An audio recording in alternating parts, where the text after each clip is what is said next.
Hello friends, welcome to knowledge for success teaching channel. Friends, Gyan Bindu GS academy के द्वारा बिहार दरोगा के लिए न्यू प्रैक्टिस सेट बुक आ गई है, जिसमें कुल 15 सेट दिया गया है।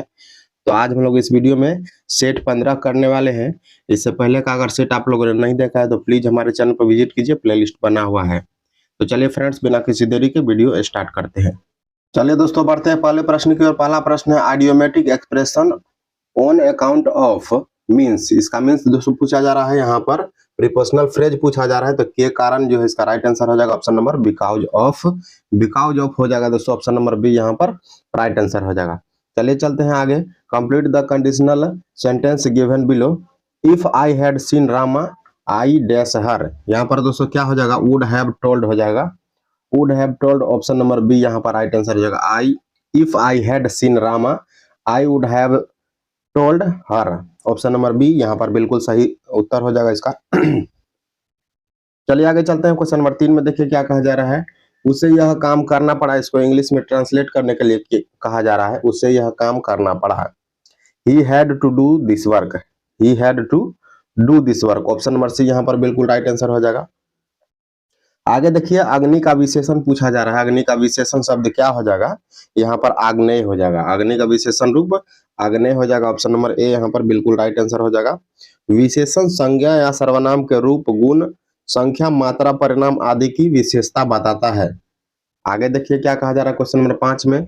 बादल का तत्सम शब्द पूछा जा रहा है। यहाँ पर दोस्तों बादल का तत्सम शब्द वारिद हो जाएगा। क्या हो जाएगा, वारिद होता है बादल का तत्सम शब्द।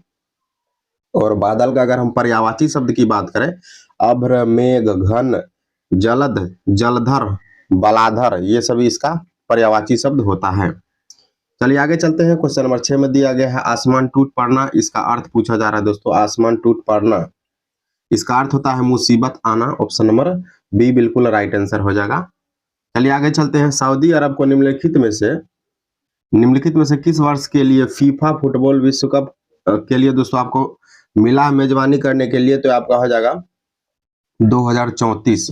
2034 में जो फीफा वर्ल्ड कप होगा वो आपका सऊदी अरब में आयोजित किया जाएगा, ऑप्शन नंबर सी यहाँ पर राइट आंसर हो जाएगा। इससे पहले दोस्तों 2030 में होगा फीफा वर्ल्ड कप, तो ये आपका स्पेन में होगा। कहाँ पर होगा, स्पेन में होगा, ये आपको याद रखना है। चलिए आगे चलते हैं। क्वेश्चन नंबर 8 में देखिए क्या कहा जा रहा है। 8 में दिया गया है 33वें ग्रीष्मकालीन ओलंपिक खेल के संदर्भ में कौन सा कथन असत्य है, गलत है?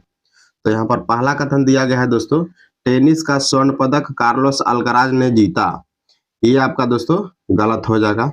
टेनिस का स्वर्ण पदक जो है दोस्तों नोवाक जोकोविच ने जीता है। किसने जीता है, नोवाक जोकोविच ने जीता है कार्लोस अल्कराज को हराकर। तो पहला ही कथन आपका यहाँ पर गलत हो गया।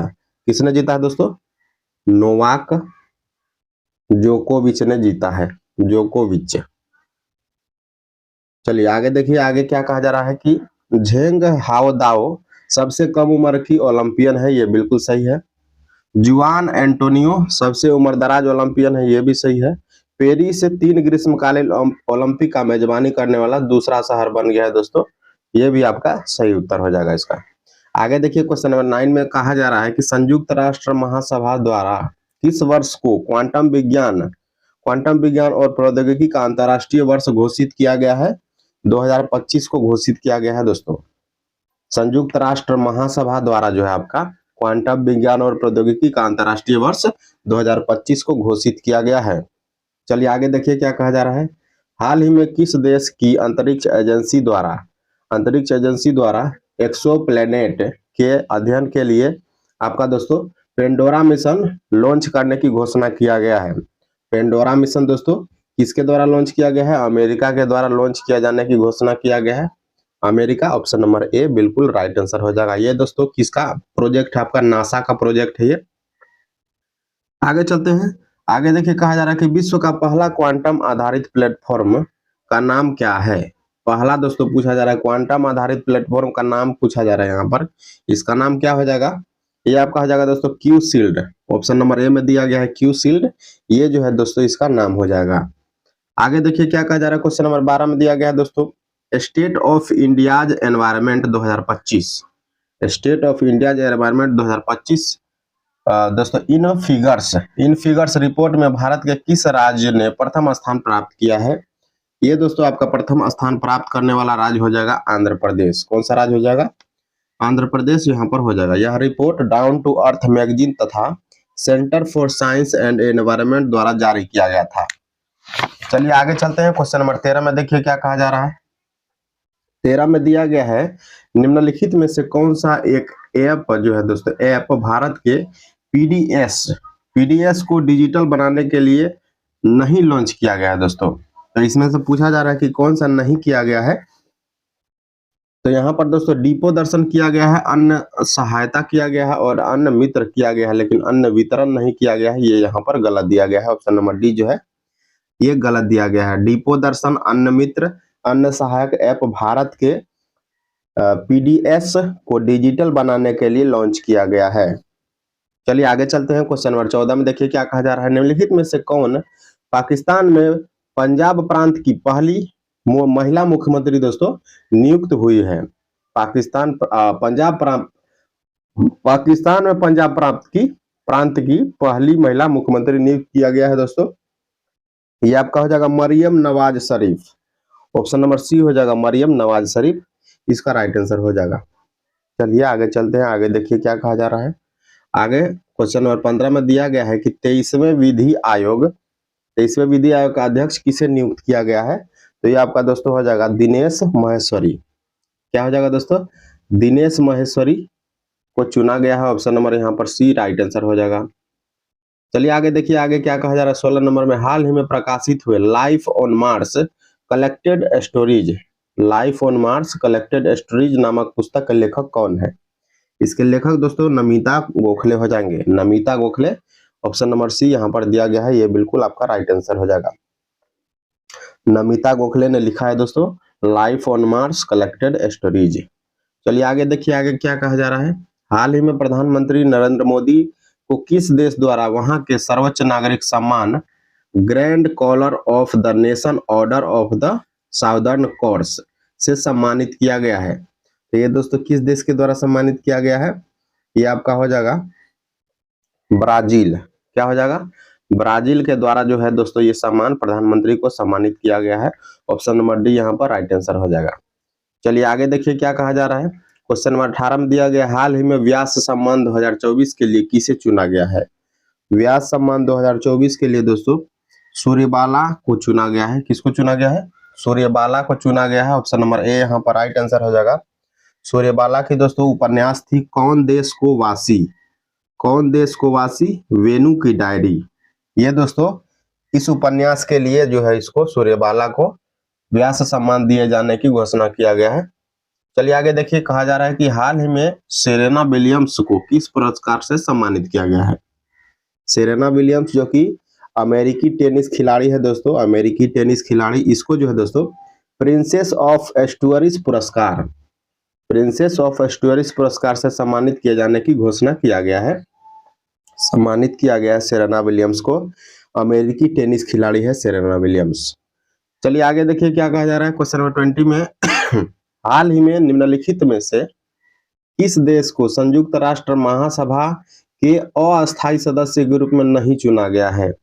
अस्थायी सदस्य के रूप में किसको नहीं चुना गया है यहाँ पर? तो ये दोस्तों बहरीन को चुना गया है, लातविया को चुना गया है और लाइबेरिया को चुना गया है। अल्जीरिया को नहीं चुना गया है। ये यहाँ पर गलत दिया गया है। अल्जीरिया का संयुक्त राष्ट्र महासभा में अस्थायी सदस्य के रूप में कार्यकाल जो है आपका 31 दिसंबर 2025 को समाप्त हो रहा है। तो आपका नेक्स्ट जो कार्यक्रम होगा दोस्तों 1 जनवरी 2026 से शुरू होगा। इसमें जो है इसको नहीं चुना गया है। लातविया, बहरीन, कोलंबिया और लाइबेरिया तथा कांगो गणराज्य को चुना गया है। चलिए आगे देखिए क्या कहा जा रहा है। अंतर्राष्ट्रीय सीमाओं पर लॉन्ड्रिंग संपत्तियों पर नजर रखने के लिए दोस्तों इसके उद्देश्य के लिए इंटरपोल ने किस प्रकार की नोटिस जारी किया है? दोस्तों इंटरपोल ने आपका सिल्वर नोटिस जारी किया है। अंतर्राष्ट्रीय सीमाओं पर लॉन्ड्रिंग संपत्तियों पर नजर रखने के लिए इंटरपोल के द्वारा जो है, इंटरपोल मतलब होता है दोस्तों इंटरनेशनल पुलिस के द्वारा सिल्वर नोटिस जारी किया गया है। आगे देखिए क्या कहा जा रहा है। क्वेश्चन नंबर 22 में हाल ही में मध्य प्रदेश के खांडवा जिले में स्थापित स्टैचू ऑफ वननेस किसकी प्रतिमा है? स्टेचू ऑफ वननेस किसकी प्रतिमा है? तो ये आदि शंकराचार्य की प्रतिमा है दोस्तों। शंकराचार्य की प्रतिमा है। ऑप्शन नंबर सी यहाँ पर राइट आंसर हो जाएगा। ये प्रतिमा 108 फीट की है। 108 फीट की है ये आपको याद रखना है। चलिए आगे चलते हैं। आगे देखिए क्वेश्चन नंबर 23 में क्या कहा जा रहा है। वर्ष 2025 के बजट में भविष्य विभाग की स्थापना करने वाला देश का पहला राज्य कौन सा है? ये दोस्तों आपका हरियाणा हो जाएगा। हरियाणा दोस्तों 2025 के बजट में भविष्य विभाग की स्थापना करने वाला देश का पहला राज्य बन गया है। चलिए आगे चलते हैं। क्वेश्चन नंबर 24 में हाल ही में किस शहर में पृथ्वी बचाओ सम्मेलन 2025 का आयोजन किया गया है? ये दोस्तों कौन सा शहर हो जाएगा? ये आपका हो जाएगा दोस्तों दिल्ली। नई दिल्ली में दोस्तों पृथ्वी बचाओ सम्मेलन 2025 का आयोजन किया गया है और ये 22 अप्रैल को किया गया था, क्योंकि 22 अप्रैल को पृथ्वी दिवस मनाया जाता है दोस्तों, 22 अप्रैल को, इसलिए 22 अप्रैल को यह कार्यक्रम रखा गया था। चलिए आगे चलते हैं। क्वेश्चन नंबर 25 में देखिए क्या कहा जा रहा है। हाल ही में ऑपरेशन सरधवा किस सुरक्षा एजेंसी के द्वारा शुरू किया गया है? सरधवा दोस्तों बीएसएफ के द्वारा शुरू किया गया है। बीएसएफ के द्वारा, सीमा सुरक्षा बल, बॉर्डर सिक्योरिटी फोर्स के द्वारा शुरू किया गया है सरधवा। इस ऑपरेशन के प्रमुख स्थान की बात करें दोस्तों तो जैसलमेर, बीकानेर, श्रीगंगानगर एवं बाड़मेर, जो कि राजस्थान के एरिया में हो जाएगा दोस्तों। यहाँ पर सरधवा नाम से जो आपका ऑपरेशन शुरू किया गया है बीएसएफ के द्वारा। आगे चलिए देखिए क्या कहा जा रहा है कि हाल ही में बिहार के मुख्यमंत्री नीतीश कुमार ने प्रगति यात्रा के दौरान किस जिले में 1378 करोड़ रुपए की विकासात्मक योजनाओं का उद्घाटन किया है? तो ये दोस्तों कहां पर किया गया है? ये आपका किया गया दोस्तों रोहतास जिले में। रोहतास जिले में जो है दोस्तों 1378 करोड़ की विकासात्मक योजनाओं का उद्घाटन का शिलान्यास किया है दोस्तों प्रगति यात्रा के दौरान। चलिए आगे क्या कहा जा रहा है कि हाल ही में मिसेज बिहार 2025 का खिताब दोस्तों किसने जीत लिया है? मिसेज बिहार 2025 का खिताब किसने जीता है दोस्तों?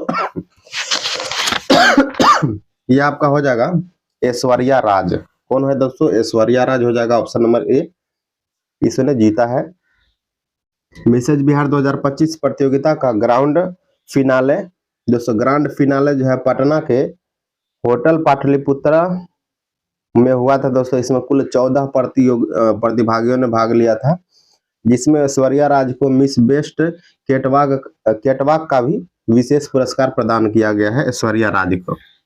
चलिए आगे देखिए क्या कहा जा रहा है। बिहार बजट 2025-26 में निम्नलिखित में से किस स्थान पर कैंसर अस्पताल खोलने की बात किया गया था? तो कैंसर अस्पताल जो है बेगूसराय में खोलने का घोषणा किया गया था। ऑप्शन नंबर डी यहाँ पर राइट आंसर हो जाएगा दोस्तों। कैंसर अस्पताल जो है बेगूसराय में खोलने की घोषणा किया गया था। चलिए आगे देखिए क्या कहा जा रहा है। संघीय मंत्रिपरिषद सामूहिक रूप से किसके प्रति उत्तरदायी होता है दोस्तों? तो संघीय जो मंत्रिपरिषद है होता है ये लोकसभा के प्रति उत्तरदायी होता है। ये अनुच्छेद 75 के सब क्लास 3 में दोस्तों दिया गया है कि आपका संघीय मंत्रिपरिषद लोकसभा के प्रति उत्तरदायी होता है। ये आपका अनुच्छेद 75 के 3 में कहा गया है। चलिए आगे देखिए क्या कहा जा रहा है। वे विषय जिन पर केंद्र व राज्य दोनों कानून बना सकते हैं उसको समवर्ती सूची कहा जाता है। उसको दोस्तों समवर्ती सूची कहा जाता है। समवर्ती सूची में 47 विषय थे, लेकिन इसमें 5 और विषय जोड़ दिया गया और 52 विषय अभी वर्तमान में हो जाएगा। समवर्ती सूची में 52 विषय हो जाएगा, जिसमें दोस्तों केंद्र और राज्य दोनों आपका सामूहिक रूप से नियम कानून बना सकते हैं। इसमें अगर बात करें दोस्तों क्या क्या आ सकता है, दीवानी और फौजदारी कानून की प्रक्रिया आ सकती है, विवाह आ सकता है, तलाक आ सकता है, शिक्षा, आर्थिक नियोजन, बिजली, समाचार पत्र, श्रमिक संघ, वन, इन सभी क्षेत्रों में केंद्र और राज्य दोनों कानून बना सकती है। समवर्ती सूची में ये कहा गया है। आगे देखिए क्या कहा जा रहा है। भारत में स्वतंत्रता के बाद अब तक कितनी बार राष्ट्रीय आपातकाल लगाया गया है दोस्तों? तो राष्ट्रीय आपातकाल दोस्तों 3 बार लगाया गया है भारत में। स्वतंत्रता के बाद अब तक 3 बार राष्ट्रीय आपातकाल लगाया गया है। 1962 में चीन के साथ युद्ध हुआ था, उस समय लगाया गया था दोस्तों, और 1971 में पाकिस्तान के साथ युद्ध हुआ था, इस समय लगाया गया था, और तीसरी बार जो है दोस्तों 1975 में लगाया गया था। तो 1962, 1971 और 1975 3 बार लगाया गया है। ऑप्शन नंबर सी यहाँ पर राइट आंसर हो जाएगा।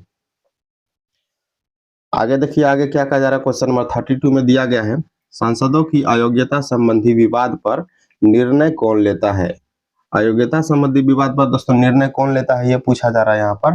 राष्ट्रपति दोस्तों, राष्ट्रपति यहाँ पर option number D right answer हो जाएगा। निर्वाचन आयोग के परामर्श से राष्ट्रपति जो है निर्णय लेता है सांसदों की अयोग्यता संबंधी विवाद पर। ये दोस्तों आपका भारतीय संविधान का अनुच्छेद 103 में दिया गया है कि सांसदों की अयोग्यता निर्भरता संबंधी विवाद पर निश्चित रूप से आपका राष्ट्रपति जो है निर्वाचन आयोग के परामर्श के अनुसार उस पर आपका कार्रवाई करेंगे। चलिए आगे चलते हैं। आगे कहा जा रहा है कि ताराकुंडे समिति का संबंध दोस्तों किससे है। ताराकुंडे समिति का संबंध चुनाव सुधार से है। चुनाव सुधार से है। ऑप्शन नंबर ए यहाँ पर राइट आंसर हो जाएगा। इसका गठन जो है 1974 में किया गया था। ताराकुंडे समिति का गठन 1974 में किया गया था। ये चुनाव सुधार से संबंधित आपका समिति है। आगे देखिए क्या कहा जा रहा है 34 में, निम्नलिखित में से कौन एक दल राष्ट्रीय राजनीतिक दल नहीं है। दोस्तों राष्ट्रीय राजनीतिक दल नहीं है, ये पूछा जा रहा है। तो इसमें जो है दोस्तों तेलुगु देशम दल जो है राष्ट्रीय राजनीतिक दल नहीं है। ऑप्शन नंबर सी यहाँ पर गलत दिया गया है। भारतीय जनता पार्टी हो जाएगा दोस्तों। इसमें सीपीआई हो जाएगा, इंडियन नेशनल कांग्रेस हो जाएगा, और इसमें अगर हम बात करें इसमें दोस्तों बीएसपी हो जाएगा, नेशनल पीपुल्स पार्टी हो जाएगा, आम आदमी पार्टी हो जाएगा। कुल 6 पार्टियां जो है दोस्तों वर्तमान में राष्ट्रीय राजनीतिक पार्टी है। 6 आपका हो जाएगा।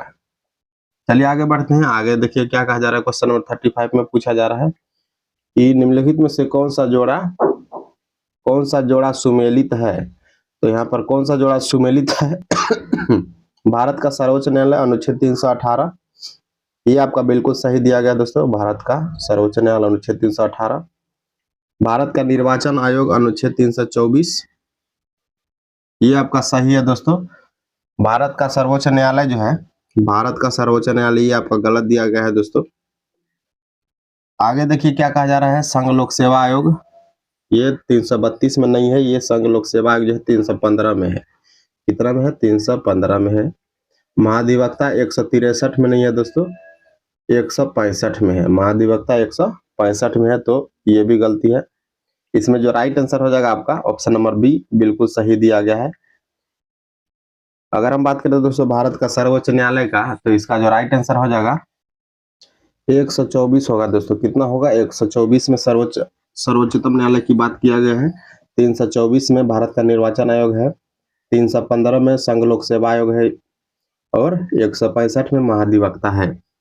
चलिए आगे देखिए क्वेश्चन नंबर 36 में क्या कहा जा रहा है, नागरिकता से संबंधित नियम कौन बनाता है। तो ये दोस्तों संसद बनाता है। नागरिकता से संबंधित नियम जो है आपका संसद बनाता है, यह अनुच्छेद 11 में कहा गया है। और संसद में दोस्तों मुख्य रूप से आपका होम मिनिस्टर जो है, होम मिनिस्टर ये आपका कानून बनाता है नागरिकता के संबंध में। चलिए आगे क्या कहा जा रहा है, आगे देखिए, किसी समुदाय को अनुसूचित जनजाति के रूप में घोषित करने के लिए आवश्यक विशिष्टताएं दोस्तों यहाँ पर क्या क्या हो जाएगी, यह यहाँ पर दिया गया है। आदिम लक्षणों के संकेत, ये आपका दोस्तों बिल्कुल सही दिया गया है। आदिम लक्षणों के संकेत, विशिष्ट संस्कृति होनी चाहिए, बड़े पैमाने पर समुदाय के साथ संपर्क में शर्म आनी चाहिए दोस्तों, और पिछड़ापन और भौगोलिक अलगाव भी होना चाहिए। तो इनमें से सभी दोस्तों इसका राइट आंसर हो जाएगा। किसी भी क्षेत्र को, किसी भी समुदाय को अनुसूचित जनजाति घोषित करने के लिए ऑप्शन नंबर डी यहाँ पर बिल्कुल राइट आंसर हो जाएगा।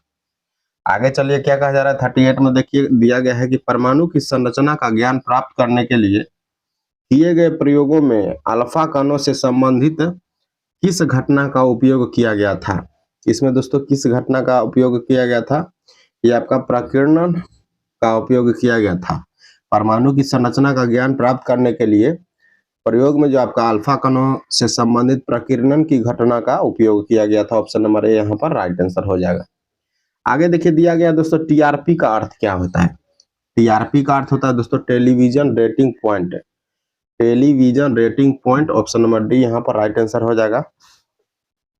टीआरपी एक मीट्रिक है जिसका उपयोग शो और लोकप्रियता या दर्शकों की संख्या को मापने के लिए किया जाता है। टीआरपी यह समझने में मदद करती है कि लोग कौन से शो को ज्यादा देखना पसंद करते हैं। जिस चैनल से सबसे ज्यादा लोगों का ध्यान खींचा जाता है दोस्तों, और उसे दूसरे चैनलों की तुलना में उच्च रैंक दिया जाएगा। चलिए आगे देखिए क्या कहा जा रहा है क्वेश्चन नंबर 40 में। यहाँ दिया गया है दोस्तों, एलपीजी को छोटे सिलेंडरों उच्च दाब के अंतर्गत संग्रहित, यहाँ पर दोस्तों दिया गया है कि संग्रहित किया जाता है क्योंकि दोस्तों एलपीजी को छोटे सिलेंडरों में उच्च दाब के अंतर्गत संग्रहित किया जाता है क्योंकि गैस द्रव रूप में बदल जाती है, जिससे भंडारण के लिए कम जगह की आवश्यकता होती है।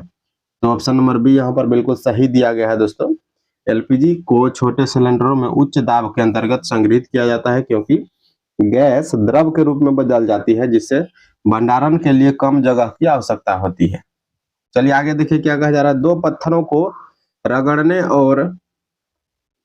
दो पत्थरों के रगड़ने में या गाड़ी में घूमते हुए पहियों को ब्रेक लगाकर रोकने में गतिज ऊर्जा का रूपांतरण डैश में हो जाता है दोस्तों। इसमें दोस्तों गतिज ऊर्जा का जो रूपांतरण है ये किस रूप में हो जाता है? उष्मा ऊर्जा में हो जाता है। उष्मा ऊर्जा में हो जाता है, हीट एनर्जी में ट्रांसफर हो जाता है। ऑप्शन नंबर सी यहाँ पर राइट आंसर हो जाएगा। चलिए आगे क्या कहा जा रहा है यहाँ पर, सरल आवर्त गति में त्वरण और विस्थापन में कालांतर होता है। त्वरण और विस्थापन में कालांतर होता है दोस्तों। तो ये क्या होता है, यहाँ पर त्वरण और विस्थापन में पाई बराबर 180 डिग्री होता है, ये कहा जा रहा है दोस्तों। तब पाई हो जाएगा यहाँ पर option number B right answer हो जाएगा। आगे देखिए क्या कहा जा रहा है, केल्विन स्केल पर मापा गया ताप यदि टी हो तो सेल्सियस स्केल पर मापा गया इसका मान कितना हो जाएगा? तो ये हो जाएगा दोस्तों T minus 273.15 degree. Option number A यहाँ पर बिल्कुल राइट आंसर हो जाएगा। चलिए आगे देखिए क्या कहा जा रहा है। 44 में दिया गया है, शहरों का मुख्य प्रदूषक किसे कहा जाता है जो मोटर वाहनों के धुएं के रूप में उत्पन्न होता है? तो ये मुख्य प्रदूषक के रूप में आपका कार्बन मोनोऑक्साइड हो जाएगा दोस्तों। कार्बन मोनोऑक्साइड होता है मुख्य प्रदूषक के रूप में, जो मोटर वाहनों के धुएं के रूप में उत्पन्न होता है। आगे बढ़ते हैं हम लोग 45 में। देखिए यहाँ पर सुमेलित करने के लिए दिया गया है, रंग देने वाले पदार्थ और कांच का रंग। तो कार्बन दोस्तों, कार्बन का आपका रंग कैसा हो जाएगा? भूरा और काला, भूरा काला हो जाएगा दोस्तों कार्बन का रंग। कोबाल्ट ऑक्साइड का गहरा नीला हो जाएगा, गहरा नीला। पोटेशियम डाइक्रोमेट का हरा पीला हो जाएगा दोस्तों, हरा पीला। और कैडमियम सल्फाइड का नींबू पीला हो जाएगा। तो इसका राइट आंसर हो जाएगा दोस्तों 4312, 4312। ऑप्शन नंबर डी यहाँ पर राइट आंसर हो जाएगा। चलिए आगे बढ़ते हैं। आगे देखिए 46 में क्या कहा जा रहा है, निम्नलिखित में से कौन सी अभिक्रिया दहन अभिक्रिया से संबंधित है? तो किस अभिक्रिया में दहन अभिक्रिया हो रही है दोस्तों? CH4 प्लस O2, 2O2 जो दोस्तों इसको जब हम दहन अभिक्रिया करेंगे तो इसमें दोस्तों कार्बन डाइऑक्साइड और जल वाष्प आपका निकलेगा। तो ऑप्शन नंबर डी जो है यहाँ पर बिल्कुल सही अभिक्रिया हो जाएगा। आगे देखिए क्या कहा जा रहा है, नेप्थलीन और अमोनियम क्लोराइड को अशुद्ध यौगिकों से अलग करने के लिए किस विधि का प्रयोग किया जाता है? इसमें दोस्तों जो किस विधि का, ऊर्ध्वापातन विधि का प्रयोग किया जाएगा। ऊर्ध्वापातन विधि का प्रयोग किया जाएगा नेप्थलीन और अमोनियम क्लोराइड के अशुद्ध यौगिकों को अलग करने के लिए। ऊर्ध्वापातन दोस्तों प्रक्रिया क्या होता है, इस प्रक्रिया में उन मिश्रणों जिनमें ऊर्ध्वापातित हो सकने वाले अवयव हो उसको दोस्तों ऊर्ध्वापातित न होने योग्य अशुद्धियों से पृथक किया जाता है। इस तकनीक के द्वारा ऊर्ध्वापातनीय यौगिकों जैसे नेप्थलीन, एंथ्रासीन, कपूर, बेंजोइक अम्ल, अमोनियम क्लोराइड, मर्क्यूरी क्लोराइड, शुष्क बर्फ, सिलिसिक अम्ल और दोस्तों आपका हो जाएगा आयोडीन, इन सभी को दोस्तों ऊर्ध्वापातन प्रक्रिया द्वारा शुद्ध किया जाता है। चलिए आगे बढ़ते हैं क्वेश्चन नंबर 48 में। देखिए क्या कहा जा रहा है, डाल्टन के सिद्धांत के अनुसार यौगिकों का निर्माण जो है कैसे होता है?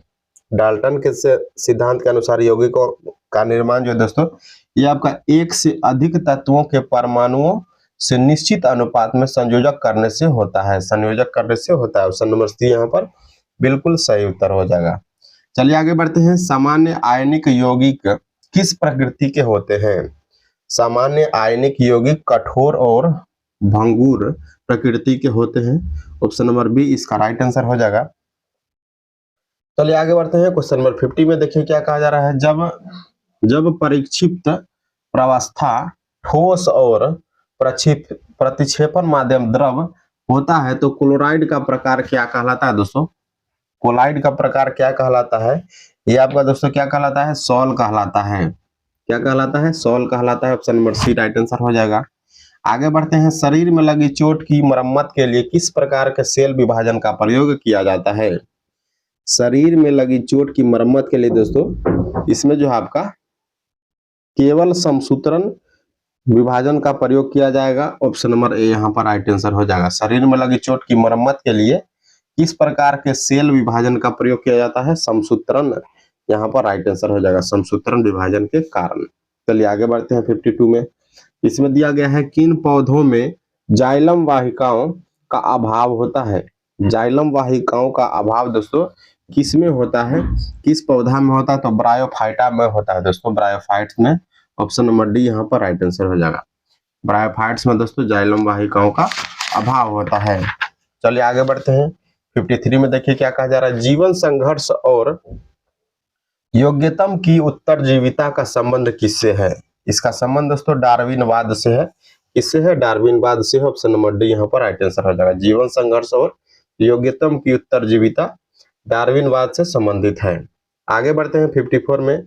थैलेसीमिया एक वंशानुगत बीमारी है जो निम्नलिखित में से प्रभावित करती है।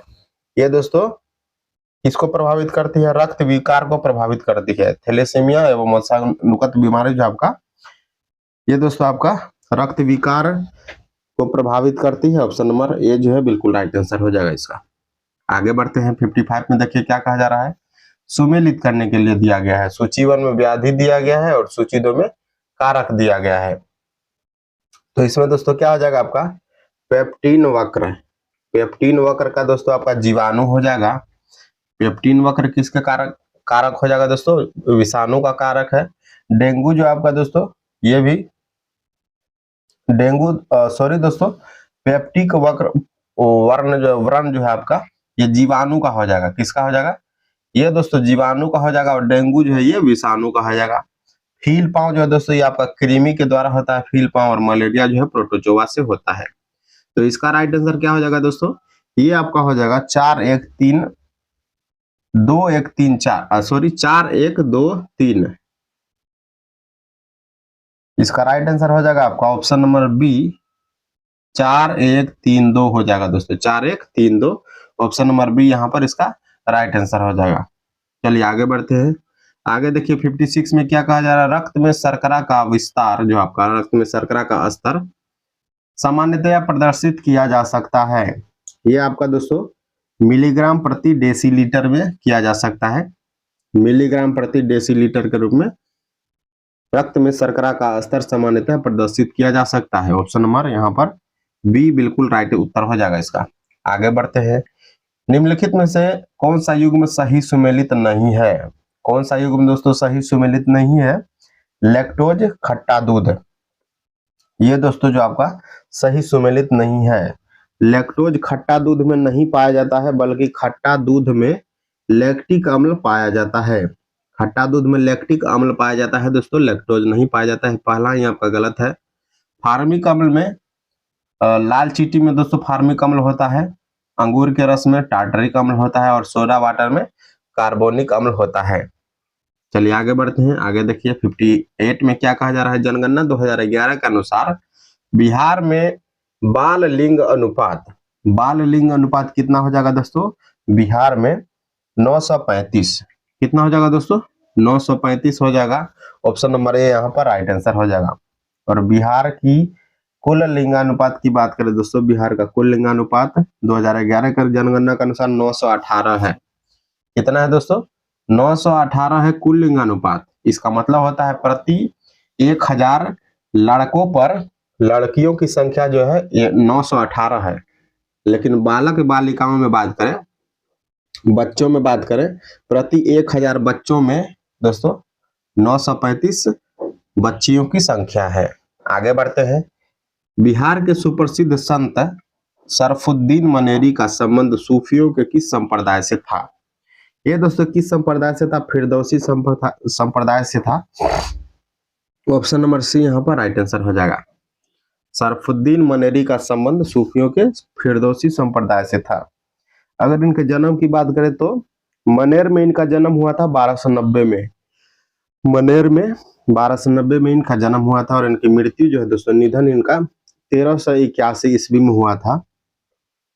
चलिए आगे बढ़ते हैं। क्वेश्चन नंबर 60 में देखिए क्या कहा जा रहा है। बिहार पंचायती राज अधिनियम 2006 में 2 ग्राम सभा की बैठकों के बीच अधिकतम कितनी अवधि निर्धारित किया गया है दोस्तों?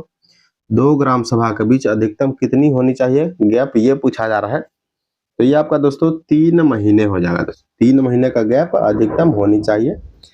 ये आपका राइट आंसर हो जाएगा ऑप्शन नंबर सी। चलिए आगे बढ़ते हैं। 61 में देखिए पुरस्कार और क्षेत्र को सुमेलित करना आपका। पुरस्कार और क्षेत्र।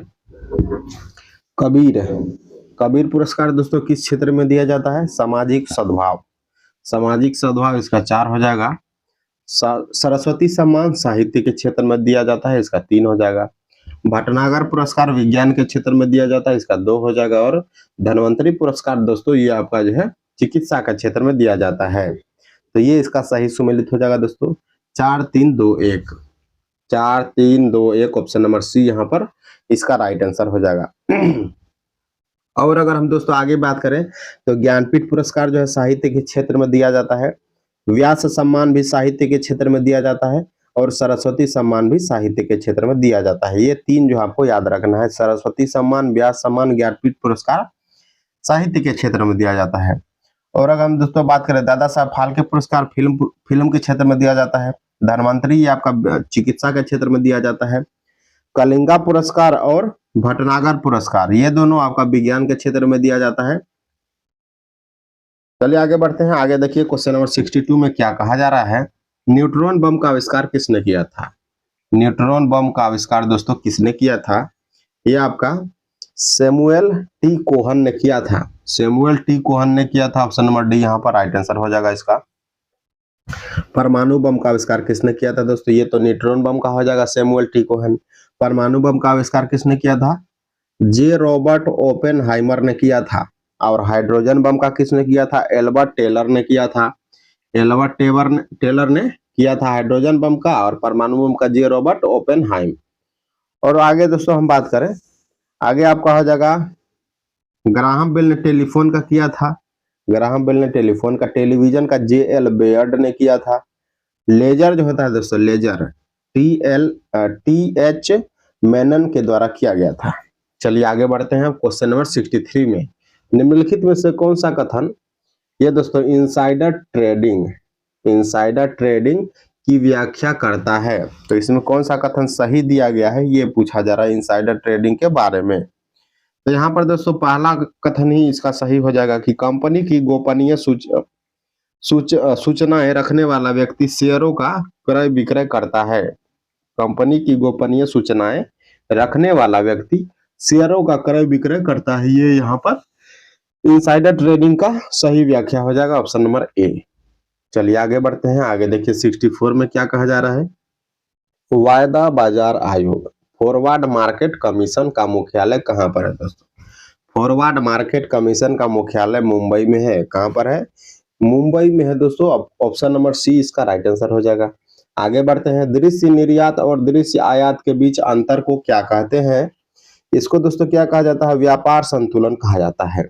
व्यापार संतुलन, बोट कहा जाता है दोस्तों इसको।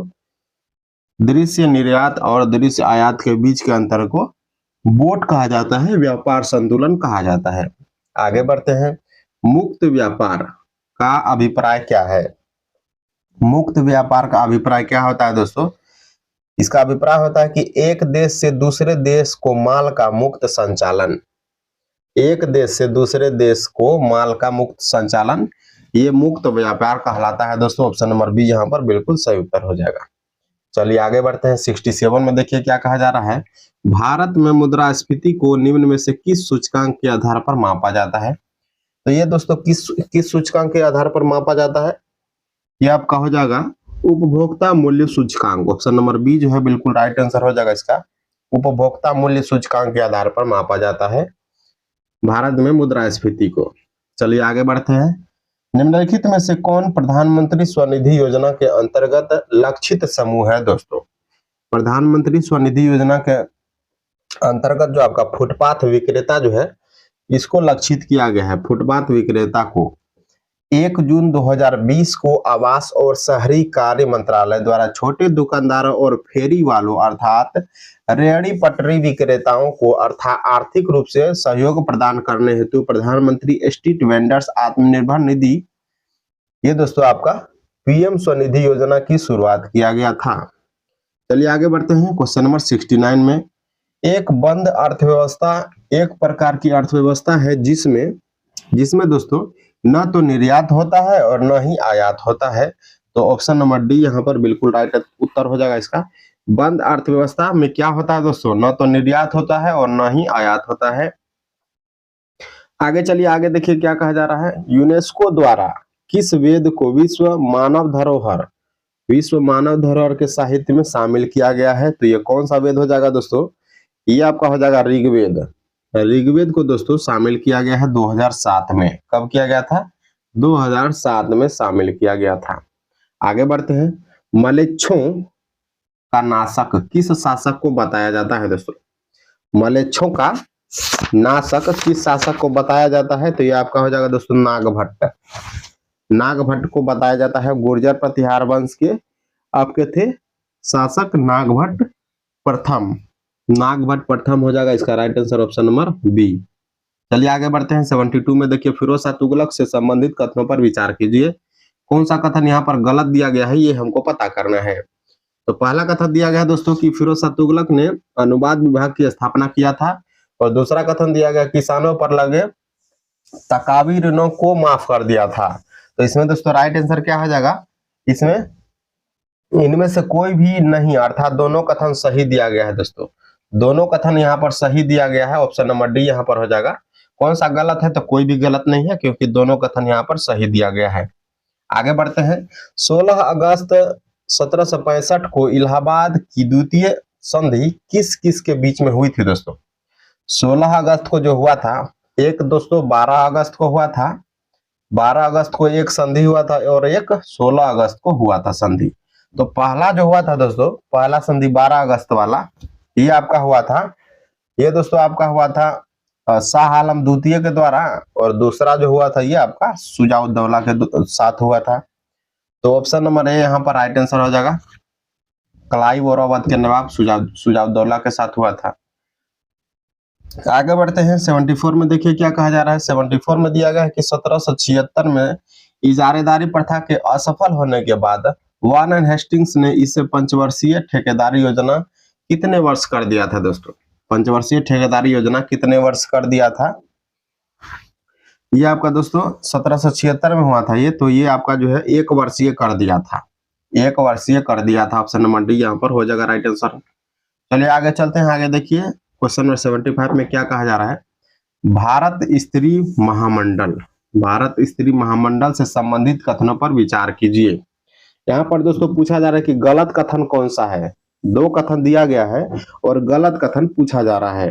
पहला कथन दिया गया है दोस्तों कि इसकी स्थापना 1910 में इलाहाबाद वर्तमान प्रयागराज में सरला देवी चौधरानी के द्वारा किया गया था। ये बिल्कुल सही है दोस्तों। और दूसरा कथन दिया गया है, यह भारतीय महिलाओं के साझा हितों को बढ़ावा देते हेतु महिला शिक्षा, बाल विवाह निषेध, परिवार में महिलाओं की स्थिति में सुधार इत्यादि के संदर्भ में कार्यरत है। तो ये भी कथन सही दिया गया है। तो यहाँ पर गलत कथन कौन सा कह रहा है दोस्तों, तो कोई भी इसमें गलत नहीं है। ऑप्शन नंबर डी इसका राइट आंसर हो जाएगा। चलिए आगे बढ़ते हैं। 76 में अगस्त प्रस्ताव में कौन प्रावधान शामिल नहीं है दोस्तों। यहाँ पर 3 कथन दिया गया है। 3 कथन में पूछा जा रहा है कि अगस्त प्रस्ताव जो आया था आपका 8 अगस्त 1940 को, इसमें से क्या उसमें नहीं दिया गया है दोस्तों, क्या इसमें शामिल नहीं है। ये कब आया था? 8 अगस्त 1940 को आया था दोस्तों, 1940 को आया था। पहला इसमें दिया गया दोस्तों, युद्ध के बाद एक प्रतिनिधि मूलक संविधान निर्मात्री संस्था का गठन किया जाएगा, ये भी सही दिया गया है। एक युद्ध सलाहकार परिषद की स्थापना किया जाएगा, ये भी सही है। वायसराय कार्यकारिणी परिषद का विस्तार किया जाएगा, ये भी सही दिया गया है। इसमें क्या शामिल नहीं है दोस्तों? सभी शामिल है, इनमें से कोई नहीं हो जाएगा, ऑप्शन नंबर डी। आगे बढ़ते हैं। 1878 में किस वायसराय द्वारा सर रिचर्ड स्ट्रेची की अध्यक्षता में स्ट्रेची आयोग का दोस्तों नियुक्ति किया गया था? तो किसके अध्यक्षता में किया गया था? Lord Lytton. Option number C यहाँ पर राइट आंसर हो जाएगा दोस्तों, लॉर्ड लिटन की अध्यक्षता में किया गया था। आगे बढ़ते हैं। 78 में देखिए क्या कहा जा रहा है। 1885 में किसके द्वारा बम्बई प्रेसिडेंसी एसोसिएशन की स्थापना हुआ था? ये दोस्तों किसके द्वारा हुआ था? फिरोज शाह मेहता, बदरुद्दीन तैयब जी, केटी तेलांग, किसके द्वारा हुआ था? इनमें से सभी के द्वारा किया गया था दोस्तों।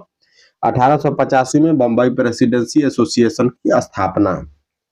चलिए आगे बढ़ते हैं। किसके कार्यकाल में तृतीय दिल्ली दरबार आयोजित किया गया था? तृतीय दिल्ली दरबार दोस्तों किसके कार्यकाल में हुआ था? तो Lord Hardinge. Lord Hardinge, option number A यहाँ पर राइट आंसर हो जाएगा। दोस्तों अगर हम बात करें दिल्ली दरबार की, तो कुल 3 दिल्ली दरबार हुए थे। पहला दिल्ली दरबार 1877 में हुआ था, लॉर्ड लिटन के कार्यकाल में। तो लॉर्ड लिटन के कार्यकाल में कब हुआ था? 1877 में, ये पहला दिल्ली दरबार था। लॉर्ड कर्जन के समय में दोस्तों 1903 में हुआ था, 1903 में हुआ था, ये द्वितीय दिल्ली दरबार था। और लॉर्ड हार्डिंग के समय में जो है आपका 1911 में तृतीय कार्यकाल हुआ था दोस्तों। तृतीय दिल्ली दरबार 1911 में लॉर्ड हार्डिंग के समय में हुआ था। चलिए आगे बढ़ते हैं। आगे देखिए क्वेश्चन नंबर 80 में क्या कहा जा रहा है। अमेरिका में नागरिक अधिकार आंदोलन किसके द्वारा शुरू किया गया था? अमेरिका में नागरिक अधिकार आंदोलन किसके द्वारा शुरू किया गया था दोस्तों? ये आपका हो जाएगा Martin Luther king junior. Option number ए बिल्कुल राइट आंसर हो जाएगा। अमेरिका में नागरिक अधिकार आंदोलन मार्टिन लूथर किंग जूनियर के द्वारा शुरू किया गया था। चलिए आगे बढ़ते हैं। मार्टिन लूथर अश्वेत अमेरिकन निग्रो पादरी थे दोस्तों। वे कौन थे? पादरी थे मार्टिन लूथर किंग जूनियर। उनका उपनाम क्या था? ब्लैक गांधी इसको कहा जाता था। Black Gandhi Martin Luther king junior को कहा जाता था, ये एक पादरी थे। चलिए आगे बढ़ते हैं। साम्यवाद का सर्वप्रथम प्रयोग किस देश में हुआ था?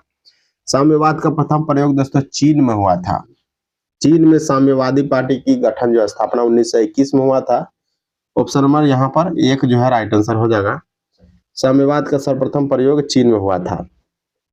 आगे बढ़ते हैं। 82 में देखिए क्या कहा जा रहा है। निम्नलिखित में से कौन सा युग में सही सुमेलित नहीं है? पठार और उसकी अवस्थिति। चियापास पठार दोस्तों ये कहां पर हो जाएगा? चियापास पठार, तो ये दोस्तों चियापास पठार मेक्सिको में हो जाएगा, ये बिल्कुल सही दिया गया है। किम्बरले पठार दक्षिण अफ्रीका, ये दोस्तों आपका गलत हो जाएगा। किम्बरले पठार जो है उत्तर पश्चिमी ऑस्ट्रेलिया में हो जाएगा। ये दोस्तों कहां पर हो जाएगा? ये आपका ऑस्ट्रेलिया में हो जाएगा, उत्तर पश्चिमी ऑस्ट्रेलिया में किम्बरले पठार। मेसेटा का पठार स्पेन में है, ये सही दिया गया है। यूकोन का पठार कनाडा में है, ये भी सही दिया गया है। आगे बढ़ते हैं हम लोग। 83 में कहा जा रहा है दोस्तों कावेरी नदी का उद्गम होता है। कावेरी नदी का उद्गम दोस्तों ब्रह्मगिरी पहाड़ी से होता है। ऑप्शन नंबर ए यहाँ पर राइट आंसर हो जाएगा दोस्तों, ब्रह्मगिरी पहाड़ी से होता है। चलिए आगे बढ़ते हैं। आगे देखिए क्वेश्चन नंबर 84 में कहा जा रहा है लक्षद्वीप का सबसे बड़ा द्वीप कौन सा है? लक्षद्वीप का सबसे बड़ा द्वीप है दोस्तों एंड्रोट द्वीप। Option number C right answer हो जाएगा। एंड्रोट द्वीप लक्षद्वीप का सबसे बड़ा द्वीप है। यहाँ पर दोस्तों बात करें कुल 36 द्वीप है। लक्षद्वीप में कुल 36 द्वीप है, जिसमें 11 द्वीप पर मानव आवास है। आगे बढ़ते हैं। क्वेश्चन नंबर 85 में कहा जा रहा है दोस्तों कि सलाल परियोजना किस नदी पर है? दोस्तों सलाल परियोजना किस नदी पर है? ये आपका चेनाब नदी पर हो जाएगा। ऑप्शन नंबर सी यहाँ पर राइट आंसर हो जाएगा दोस्तों, और ये हिमाचल प्रदेश में है। हिमाचल प्रदेश में दोस्तों सलाल परियोजना चेनाब नदी पर। चलिए आगे बढ़ते हैं। आगे देखिए क्वेश्चन नंबर 86 में कहा जा रहा है दोस्तों कि भारत में प्रथम आधुनिक सूती कपड़ा मिल कहां पर लगाया गया था? दोस्तों प्रथम आधुनिक सूती कपड़ा मिल फोर्ट ग्लस्टोर में लगाया गया था। दोस्तों कहां पर? फोर्ट ग्लस्टोर में लगाया गया था। Option number C right answer हो जाएगा। और ये दोस्तों 1818 ईस्वी में लगाया गया था। 1818 ईस्वी में लगाया गया था। ये फोर्ट ग्लस्टोर कहां पर है दोस्तों? वेस्ट बंगाल में है, पश्चिम बंगाल में है फोर्ट ग्लस्टोर। ये दोस्तों जो है सफल नहीं हो सका था। ये सफल नहीं हो सका था। इसके बाद जो है 1854 में आपका 1854 में दोस्तों आपका मुंबई में कवास जी डागर के द्वारा एक आधुनिक सूती कपड़ा मिल की नींव रखी गई थी, जो कि सफल रहा था। तो सफल पूछा जाएगा तो बम्बई वाला हो जाएगा दोस्तों 1854 में। लेकिन पहला आधुनिक पूछेगा तो ये आपका 1818 में फोर्ट ग्लास्टोर में हुआ था, पश्चिम बंगाल में। ये असफल रहा था। चलिए आगे बढ़ते हैं। 87 में देखिए क्या कहा जा रहा है। यहाँ पर दोस्तों पूछा जा रहा है कि कौन सा युग में सुमेलित नहीं है। शहर और नदी दिया गया है, तो गुवाहाटी ब्रह्मपुत्र नदी के किनारे है। ये आपका दोस्तों बिल्कुल सही हो जाएगा। गुवाहाटी ब्रह्मपुत्र नदी के किनारे है। मदुरै वेगई नदी के किनारे है, ये भी सही है। सांगली कृष्णा नदी के किनारे है। विदिशा नर्मदा नदी के किनारे, ये दोस्तों आपका गलत हो जाएगा। विदिशा जो है बेतवा नदी के किनारे है। विदिशा वाला गलत हो जाएगा दोस्तों। ये आपका नर्मदा के किनारे नहीं है, ये आपका जो है दोस्तों ये बेतवा नदी के किनारे है। बेतवा नदी मध्य प्रदेश। चलिए आगे बढ़ते हैं। क्वेश्चन नंबर 88 में दिया गया है निम्नलिखित में से कौन सा उष्ण कटिबंधीय आर्द्र पर्णपाती वन का उदाहरण है। उष्ण कटिबंधीय आर्द्र पर्णपाती वन का उदाहरण कौन सा हो जाएगा दोस्तों। चंदन। वनों में चंदन एक उष्ण कटिबंधीय आर्द्र पर्णपाती वन है दोस्तों, चंदन। ऑप्शन नंबर डी यहाँ पर राइट आंसर हो जाएगा, चंदन। आगे देखिए क्या कहा जा रहा है। ट्रांस हिमालय के हिमनदों को पश्चिम से पूरब की ओर व्यवस्थित करना है। पश्चिम से पूरब की ओर दोस्तों आपको व्यवस्थित करना है, पश्चिम से पूरब की ओर। तो सबसे पहला आपका क्या हो जाएगा दोस्तों, इसमें सबसे पहला आपका हो जाएगा बातुरा, हिस्पर, बियाफो, बालतोरो और सियाचिन। तो ऑप्शन नंबर बी यहाँ पर बिल्कुल सही उत्तर हो जाएगा दोस्तों, ऑप्शन नंबर बी, बातुरा, हिस्पर, बियाफो, बालतोरो और सियाचिन। चलिए आगे बढ़ते हैं। क्वेश्चन नंबर 90 में वर्ष 2011 के जनगणना के अनुसार निम्नलिखित में से किस राज्य की दशकीय वृद्धि सर्वाधिक रही है दोस्तों। सर्वाधिक जनसंख्या वृद्धि जो है आपका दशकीय वृद्धि में सर्वाधिक किस राज्य की रही है, ये पूछा जा रहा है। तो यहाँ पर आपका हो जाएगा दोस्तों अरुणाचल प्रदेश की रही है। उपयुक्त ऑप्शन में से जो है अरुणाचल प्रदेश आपका राइट आंसर हो जाएगा दोस्तों। अरुणाचल प्रदेश में टोटल अगर हम बात करें तो 26% की दोस्तों दशकीय जनसंख्या वृद्धि हुई है, 26% की। बिहार में दोस्तों लगभग आपका 25.4% की दशकीय वृद्धि हुई है 2011 के जनगणना के अनुसार।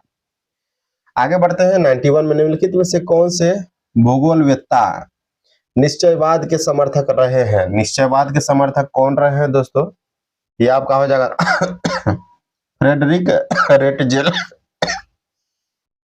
क्या हो जाएगा दोस्तों, ऑप्शन नंबर सी यहाँ पर राइट आंसर हो जाएगा, फ्रेडरिक रेटजेल भूगोलवेत्ता जो है आपका निश्चयवाद के समर्थक रहे हैं। चलिए आगे बढ़ते हैं। 92 में देखिए क्या कहा जा रहा है। निम्नलिखित में से कौन सा एक भूमिगत जल द्वारा निर्मित स्थलाकृति है। भूमिगत जल द्वारा निर्मित स्थलाकृति कौन सा हो जाएगा दोस्तों, ये आपका घोलरंध्र एक भूमिगत जल वाला स्थलाकृति है। तो घोलरंध्र यहाँ पर राइट आंसर हो जाएगा, ऑप्शन नंबर सी। आगे बढ़ते हैं। अलगुहास धारा चलती है, तो अलगुहास धारा दोस्तों कहां से कहां तक चलती है, तो हिंद महासागर में चलती है। यह एक गर्म, शक्तिशाली और संकरी महासागरीय धारा है जो दक्षिण पश्चिम हिंद महासागर से अफ्रीका के पूर्वी तट के साथ बहती है। तो ये आपका राइट आंसर हो जाएगा हिंद महासागर, ऑप्शन नंबर ए। आगे बढ़ते हैं। 94 में देखिए क्या कहा जा रहा है। एक समबाहु त्रिभुज का शीर्ष लंब 15 सेंटीमीटर है, तो उस त्रिभुज का क्षेत्रफल क्या हो जाएगा दोस्तों। इसका क्षेत्रफल पूछा जा रहा है। इसका क्षेत्रफल हो जाएगा दोस्तों 75√3 centimetre square, option number B यहाँ पर राइट आंसर हो जाएगा। आगे बढ़ते हैं। आगे देखिए क्या कहा जा रहा है। 95 में एक आयताकार मैदान की चौड़ाई उसकी लंबाई का 60% है। यदि मैदान का परिमाप 800 मीटर है तो मैदान का क्षेत्रफल कितना हो जाएगा दोस्तों। क्षेत्रफल यहाँ पर 37,500 मीटर स्क्वायर हो जाएगा, option number B right answer हो जाएगा। चलिए आगे बढ़ते हैं। 3 अंकों की कितनी संख्याएं 8 से विभाज्य है। 3 अंकों की कितनी संख्याएं 8 से विभाज्य है दोस्तों। इसमें आपका कुल जो है कुल कितनी संख्या हो जाएगा, 112 हो जाएगा दोस्तों, 112 हो जाएगा, option number D right answer हो जाएगा। आगे बढ़ते हैं। प्रत्येक शब्द में केवल एक ही बार प्रत्येक अक्षर का उपयोग करके अक्षर जो आपका SDEN से अंग्रेजी के कितने सार्थक शब्द बनाए जा सकते हैं, तो 3 दोस्तों बनाए जा सकते हैं। कितने बनाए जा सकते हैं, 3 बनाया जा सकता है। ऑप्शन नंबर डी यहाँ पर राइट आंसर हो जाएगा। चलिए आगे बढ़ते हैं। 98 में दिया गया है, यदि किसी खास कोड जू को 2 और 10 को 8 लिखा जाता है तो वार को क्या लिखा जाएगा दोस्तों? वार को आपका 6 लिखा जाएगा। 6 option number B right answer हो जाएगा। आगे बढ़ते हैं। कुणाल उत्तर की दिशा की ओर 10 किलोमीटर चलता है, वहां से वह दक्षिण दिशा की ओर 6 किलोमीटर चलता है, फिर वह पूर्व की ओर 3 किलोमीटर जाता है। अपने प्रारंभिक बिंदु से वह दोस्तों कितनी दूरी और किस दिशा में चला है? तो प्रारंभिक बिंदु से दोस्तों 5 किलोमीटर चला है उत्तर पश्चिम दिशा में। ऑप्शन नंबर डी यहाँ पर राइट आंसर हो जाएगा इसका। चलिए आगे बढ़ते हैं। क्वेश्चन नंबर 100 में देखिए क्या कहा जा रहा है दोस्तों। 100 में दिया गया है कि एक आदमी 1 रुपया में 5 पेन खरीदता है और 1 रुपया के 4 पेन बेचता है, तो इसका लाभ प्रतिशत कितना हो जाएगा? इसमें लाभ प्रतिशत दोस्तों 25% का हो जाएगा। ऑप्शन नंबर ए यहाँ पर बिल्कुल सही उत्तर हो जाएगा। तो फ्रेंड्स इसी के साथ आपका दोस्तों आपका जो है ज्ञान बिंदु का जो बिहार दरोगा के लिए प्रैक्टिस सेट आया था, वॉल्यूम 1 था ये दोस्तों। वॉल्यूम 1 यहाँ पर खत्म हो चुका है। इसमें कुल 15 सेट दिया गया था। कितना सेट दिया गया था? 15 सेट दिया गया था। तो दोस्तों आगे जो आपका अगला क्लास कल आएगा दोस्तों, इसमें आपका क्या होगा कि पूरा कंप्लीट जो आपका एक मैराथन क्लास यहाँ पर बनाकर यहाँ पर दे दिया जाएगा, जिसमें टोटल कवर किया जाएगा दोस्तों 1 से 15 प्रैक्टिस सेट तक टोटल कवर किया जाएगा, जो कि आपका महा मैराथन क्लास रहने वाला है। कल आपका अपलोड किया जाएगा, तो आप लोग उसको जरूर देखिएगा और इस वीडियो को ज्यादा से ज्यादा शेयर कीजिएगा अपने दोस्तों के साथ। चलिए मिलते हैं अगले वीडियो में, तब तक के लिए जय हिंद, धन्यवाद।